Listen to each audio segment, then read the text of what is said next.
میرے لیے نوال کی خوشی سے بڑھ کر تو کچھ بھی نہیں ہے، لیکن یہ سب تو بالکل ہی ناممکن ہے۔ ویسے تو نوال بھی یہ سب کچھ خود نہیں چاہتی ہے، لیکن اس وقت وہ یہ سب کچھ جان بوجھ کر کر رہی ہے۔ ایسا ہی ہے۔ یہ قدرتی رد عمل ہے اس لڑکی کے لیے جو ماں باپ سے اتنے سالوں سے دور رہی ہے۔ سنا تم نے؟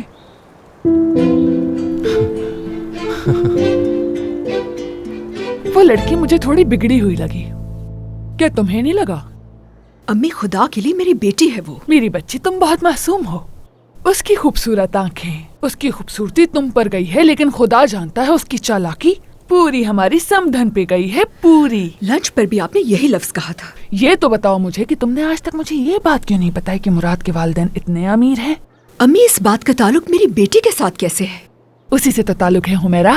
اگر تم نے پہلے مجھے اس بارے میں بتایا ہوتا تو تم آج اس حال میں نہ ہوتی۔ کیسے؟ وہ ایسے کہ تم ایک امیر لڑکے کے بچے کی ماں بننے والی تھی۔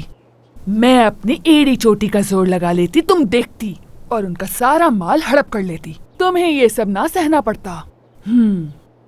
اوف امی، اچھا آپ اپنے گھر واپس کب جائیں گی؟